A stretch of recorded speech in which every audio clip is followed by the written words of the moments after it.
BFS global যে সংকট মানুষ আছে সব দেখতেছি ফ্যামিলি বিষয় হতে পারে, হয়তোবা দুই একজন বিষয়ের জন্য আসছে, তবে তাদের কি জন্য আসছে সেটা বলতে পারি, হয়তোবা তাদের ফ্যামিলির সাথে তারা আসছে। এটা হচ্ছে নাকি খাওয়ার মানুষ নাই বলতে নাই বিএফএস গ্লোবালের সামনে। আসসালামু আলাইকুম বন্ধুরা, কেমন আছেন সবাই? আশা করি আপনারা সবাই ভালো আছেন। আল্লাহর অশেষ রহমতে আপনারা সবাই সুস্থ আছেন। তো আপনারা সুস্থ থাকলেও বিএফএস গ্লোবাল থেকে কিন্তু একটা সুষ্ঠু কোনো আপডেট পাইনি আজকে, কারণ আজকে অল্প পরিমাণে কালেকশন, অল্প পরিমাণে রিজেক্ট, অল্প পরিমাণে বিএফএস গ্লোবাল থেকে রিটার্ন পাসপোর্ট জমা করার এসএমএস আসছে। প্লাস গতকাল যারা রিটার্ন পাসপোর্ট জমা করার এসএমএস পাইছিল প্লাস রেডি ফর কালেকশন পাইছিল, তারা কবে বিএফএস গ্লোবালে কালেকশন করতে যাবে এগুলাও নিয়ে কিন্তু আজকের এই ভিডিওতে ছোট্ট করে আলোচনা করা হবে। এর সাথে সাথে আজকে কেমন পরিমাণে কালেকশনের সংখ্যা দেখা গেছে, তারা ভিসা পাইছে কিনা, রিজেক্ট পাইছে, সেটাও কিন্তু আজকের এই ভিডিওতে ছোট্ট করে আলোচনা করা হবে। আজকের এই ভিডিওটা একদমই ছোট হইব, আশা করতেছি ভিডিওটা একটু স্কিপ করবেন না। তো চলেন বেশি কথা না বাড়িয়ে আজকের এই ভিডিওটা শুরু করা যাক। আচ্ছা, আজকে নাফি টাওয়ারের সামনে একদম অল্প পরিমাণে একটা collection work visa, Dhaka, Chattogram এবং সিলেট, এই তিনটা বিএফএস গ্লোবাল থেকে একদমই শর্ট, মানে কি বলা যায়, কালেকশন নাই বললেই চলে, খুবই অল্প পরিমাণে 10-12 জন মতো কালেকশন করছে ঢাকা বিএফএস থেকে।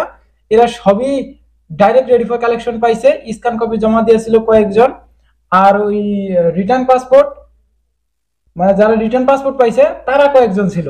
এর ভিতরে সবই রিজেক্ট, একটা পাসপোর্টের ভিসা পায় নাই। কারণ পাসপোর্ট যদি সাবমিট করার কথা না বলে, না পায়, যদি তারা রেডি ফর কালেকশন পায়, অবশ্যই এটা রিজেক্ট হবে।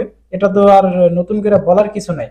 তো যাই হোক, আজকে হতাশাজনক একটা আপডেট, সেটা হলো বিএফএস গ্লোবাল থেকে কেউ আজকে ভিসা পায় নাই। মূলত এটা ওয়ার্ক ভিসা, কিন্তু এখানে একটা গুড নিউজ আছে, সেটা হলো ফ্যামিলি ভিসা। ফ্যামিলি ভিসাগুলা বেশ কয়েকটা পাসপোর্ট কালেকশন হয়েছে, এরা কিন্তু ভিসা পাইছে। আপনারা ভিডিও শুরুতে যে ভিডিওটা দেখলেন, ভিডিও ফুটেজটা দেখলেন, ওইখানে কিন্তু আপনারা বুঝতে পারছেন বা জানতে পারছেন, শুনতে পারছেন। তো তেমন পরিমাণে কালেকশনে ছিল না। এরপরেও ঢাকা, চট্টগ্রাম এবং সিলেট, এই তিনটা বিএফএস গ্লোবাল মিলায়া ফ্যামিলি ভিসা কালেকশন হয়েছে প্রায় 20 থেকে 25টা। এর ভিতরে বেশিরভাগ সংখ্যকই ভিসা লাগছে, কিন্তু ওয়ার্ক ভিসা একটাও কিন্তু খবর পাওয়া যায় না যে তারা ভিসাগুলো পাইছে। তো আশা করি মোটামুটি আকারে বোঝা গেছে যে ভিসার পরিমাণটা খুবই কম। আচ্ছা, গতকাল যে এসএমএস গুলো আসছিল, তারা কিন্তু আজকে কালেকশন করতে যায় নাই। রেডি ফর কালেকশন পাইছে যারা, এরা কিন্তু কালেকশন করতে যায় নাই। তো কয়েকজনের কাছে খবর নেওয়া হয়েছে যে ভাই গেলেন না কেন কালেকশন করতে, তো তারা জানাইলো সেই মালিক নাকি নিষেধ করছে রেডি ফর কালেকশন পাওয়া, কালেকশনটা না করতে। এখন ওইখানে সেই ভাইটা আমাকে প্রশ্ন করলো যে ভাই, মালিক তো নিষেধ করতেছে এম্বাসি থেকে কাগজ ডকুমেন্ট না আনতে, তো এখন আমি কি যাব?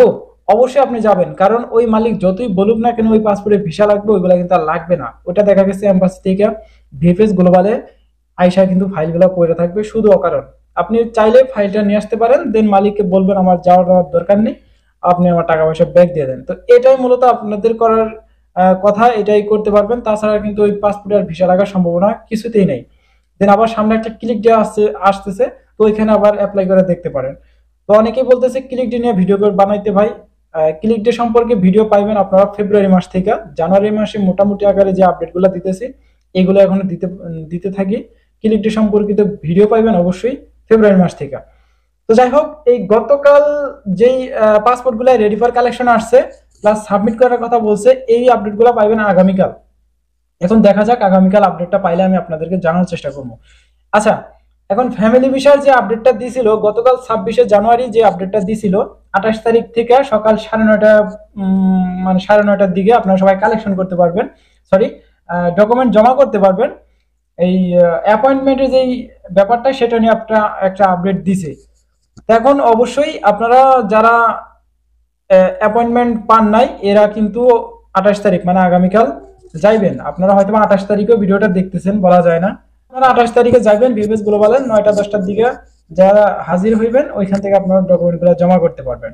এবং অবশ্যই একটা বিষয় মাথা রাখবেন, আপনার যে মালিক দিয়ে অ্যাপ্লাই করা বা যে আপনাকে ডকুমেন্টগুলো করতে বলছে, প্রসেসিং করাইতেছে, তাকে অবশ্যই সবকিছু ক্লিয়ার হয়ে আপনার যাইতে হবে। কারণ ডকুমেন্ট কিছু ভুলভ্রান্তি হলে কিন্তু আপনি ওইখানে আর জমা করতে পারবেন না। দেন আপনার এই অ্যাপয়েন্টমেন্টের যে বিষয়টা, সেটা কিন্তু আবার পিছেও যাইতে পারে, বলা যাইতেছে না।